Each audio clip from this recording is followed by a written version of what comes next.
R.B.I. baseball is finally dropped, and everyone is so excited about it.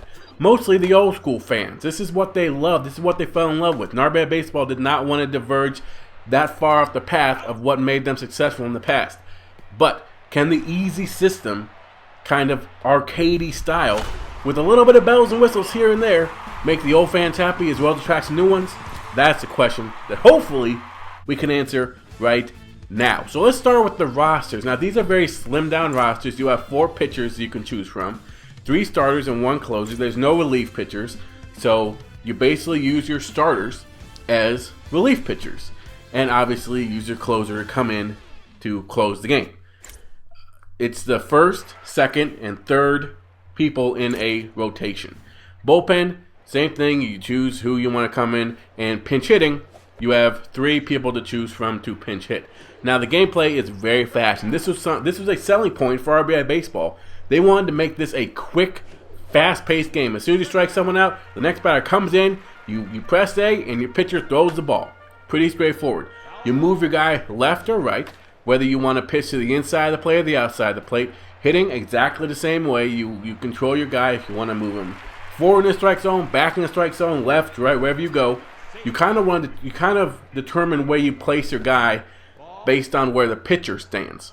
For example, the pitcher stands on the outside, on the farthest right-hand side of the rubber, then you probably want to move your guy accordingly so he can get the bat on the ball, kind of like the head of the bat on the ball, to get a good base hit. Fielding on the infield, you move your guy in a position that you want to throw, whether you're trying to field a ground ball to make a beautiful double play, or it's just a line drive right to the second baseman. Errors, they do exist in this game. When your guy makes an error, a big exclamation point will pop up over his head and he will be frozen in time and you cannot move him. Fly balls and ground balls to the outfield. Again, you take your guy, you move him to the position that you want him to go. Obviously, where the ball is. There's no cutoff men in R.B.I. baseball, which is something that I don't like.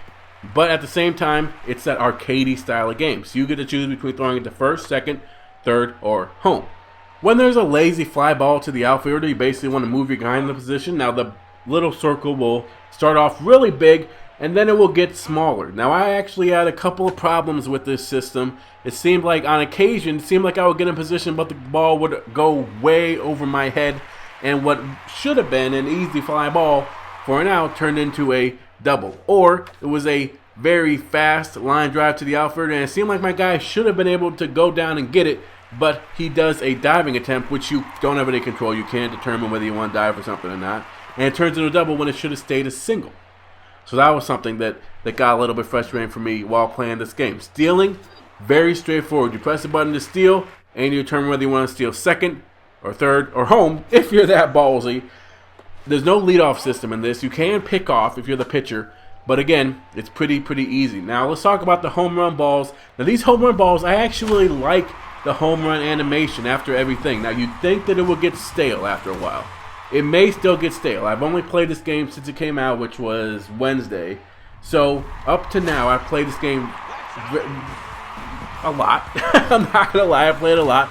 And the home run animations have not gotten stale. One thing I like is when you hit a ball, you don't know if it's going to be a home run. It could just be a deep fly ball to the outfielder and it's off the fence, or it could just keep going and going and going. I absolutely love that aspect of it. It's really kind of cool. Alright, now let's go into the presentation. Now the main menu is, again, very easy. You choose between exhibition mode, season, or settings. Let's start with exhibition mode. Alright, so you choose a team and you choose the opposing team, whether you're going up against a computer or you're going up against your sister, your mom, your neighbor, some random guy that you just pulled off the street. I actually don't have a problem with this. This is very cool. I like the kind of arcadey style, again, of you choosing a team. And the font is very crisp.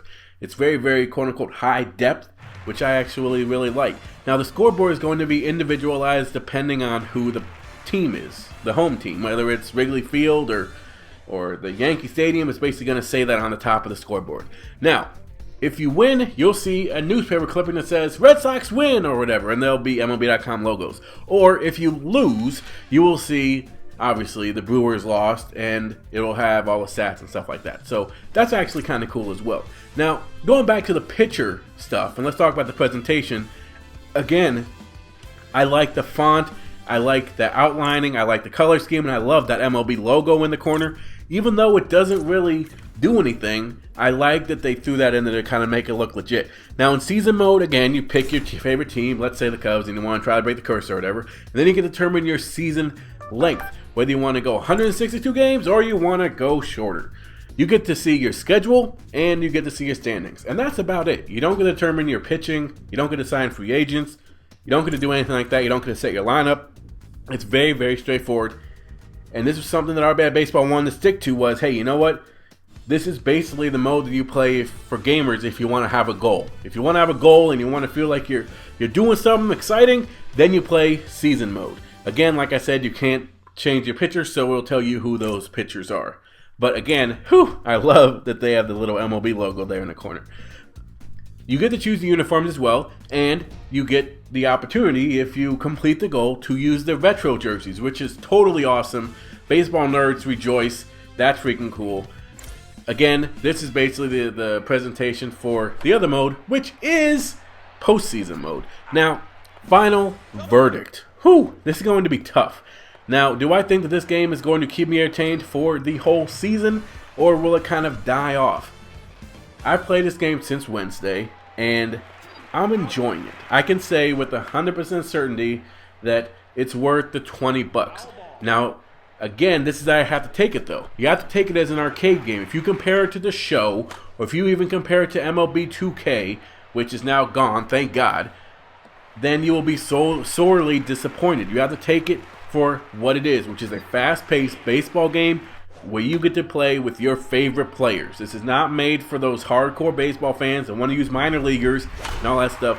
This is basically backyard baseball updated. So, I like it. That's all I can say. But that's it. I want to thank you guys for watching my video, and if you enjoy what you like, hey, hit that subscribe button. Let me know in the comments if you have played R.B.I. Baseball. Do you like it?